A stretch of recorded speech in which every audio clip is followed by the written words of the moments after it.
This beer tastes a little bit funky. I know I didn't screw up the brew. I know that the brew day itself, the fermentation, and everything else around it was clean and perfect. But what I haven't done in a very, very long time is washed my lines. So today, we're gonna show you how to clean your beer lines so that you keep your brew tasting exactly the way that it's supposed to. Let's get started. Okay.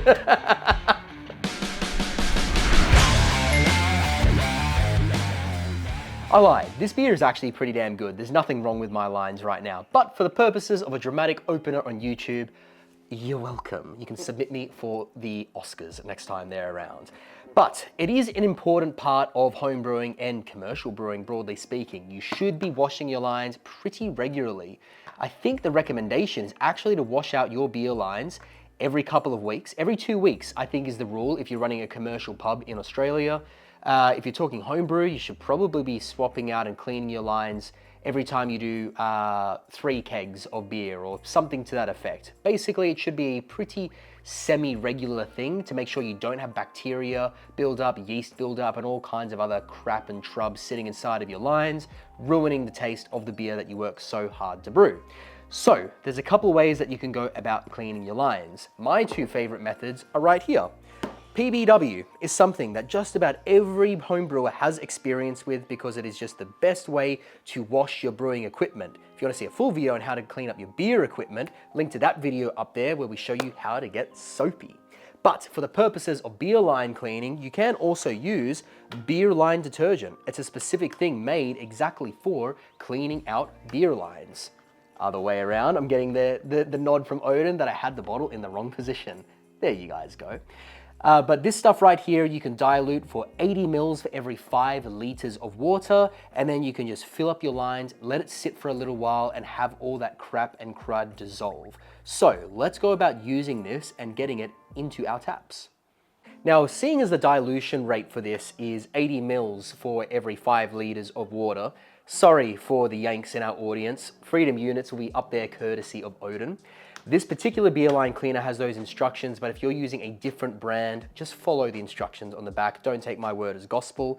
But because I've got a 19-liter keg here that is filled almost to the tippy top, I know that I basically need 300 to 320 mils of beer line cleaner. So it's child locked, and apparently I'm a child that doesn't know how to open a child lock. There we go. So I need to measure out my 300-ish mils because I'm not quite hitting 20 liters as prescribed. There we go. I can go ahead and throw them into my keg.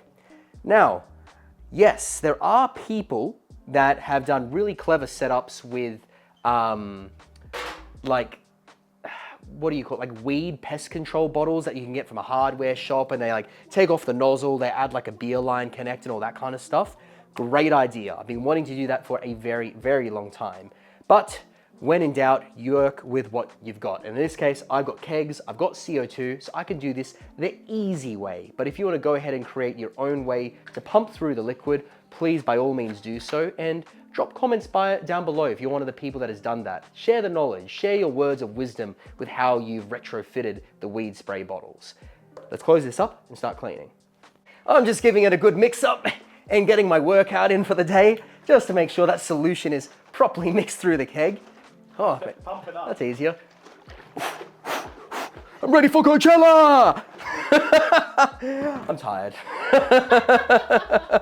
Sip of a beer. Whoa, working class man. I need to play a bit of Barnsey in here. Now, the important thing here, guys, as you'll understand, is there's 2 things you never ask a man. How long is his ding dong?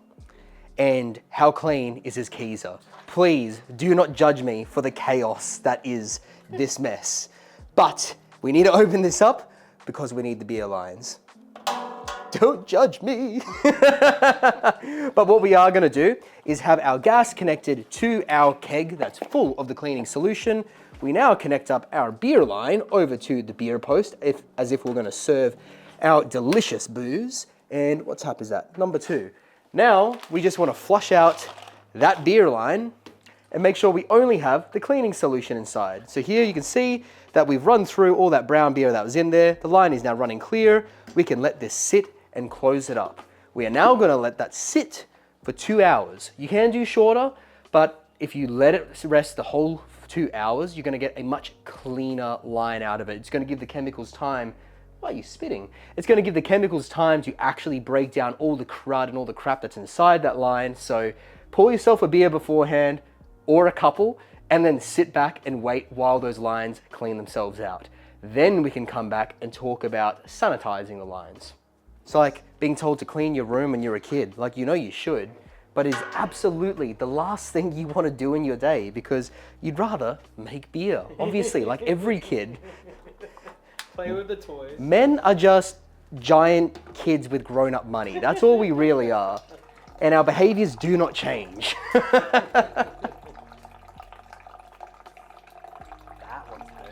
That one was dirty, and this is why we're doing this. Mum. Now, there is another important thing you need to consider here while you're cleaning your lines. First of all, you need to pour yourself a beer before you start the cleaning. This one right here is the Nitro Nipa we made on the channel a couple of weeks ago. Link to that video right there where you can see how to make the booziest, the most delicious, fruity Nitro Nipa you've ever had. It's actually freaking good. The other thing you need to consider is that you need to get yourself some merch. Here we got our beer, banter, and bloody good times shirt underneath our long sleeve tee. Go check it out on our website, theflyingwombat.com.au, to dress up nice and snazzy for the brewer's lifestyle and support our channel. Now back to the cleaning. Word to the wise, always release the pressure in the tank when you're doing cleaning. I've been bukkakied buying my own beer. It's exploded everywhere because I'm a fool, and I was talking to Odin, and I forgot to release the pressure in the tank before I started emptying the tank. This is what happens. Fuck you, Odin. It's now been 2 hours, so it's time to finish off with these lines cleaning. Finally. So, we're gonna open up our taps once again, but this time, instead of having our line cleaner running through the system, we're gonna have a good old-fashioned solution of Stella San. If you've not used Stella San before, if you're new to brewing, it is the easiest way to rinse out and sanitize your equipment, not sterilize. There's an important distinction there. But Stella San is a non-rinsing foaming agent so that when you use it, you don't have to flush it out with anything else. I haven't connected a beer line. That was anticlimactic. Let's connect that up. So now we've got our beer line connected. We can run through all of that beer line cleaner until we get to the point where we have Stella San pumping out. Now, we're not really going to be able to tell the difference because they're both like clear liquids, but run it through for like, I don't know, 100 mils or so, depending on the length of your beer line, and you'll be in Stella San territory. I kind of like running it for a little bit longer than that, just to definitely make sure I've gotten rid of all the harsh chemicals from the sterilizer, whether you're using your PBW or your beer line cleaner. After you've done that, I like to let that Stella San sit in there for 5 to 10 minutes, really just give it a chance to coat all those surfaces before we flush it all out with either water or, if you're willing to, a little bit of sacrificial beer. Now, if I was a smart man, I would have set up a separate keg that was just full of sterilized water, boiled water. Honestly, even just tap water would be fine for this purpose because you're going to run beer through it pretty quickly. But I'm not a smart man, I'm a sad man because I'm going to do the sacrificial beer pour. Thank you to our Patreons while I pour out my beer. You guys make this channel possible. No, but seriously, thank you to our Patrons. You guys really do help us to keep up this level of production. I have not connected that tap. To help us keep up this level of production quality and help us come up with new ideas as well. So thank you very much. If you'd like to consider becoming a Patreon, join that link right on down below. But thank you very much for watching this video. And next week, we are going to be diving into... I forgot. What are we doing next week? I don't know. Whatever. There's no hints. There's no hints. We don't know what we're doing next week, but there will be another video. So we'll catch you then. Cheers, guys.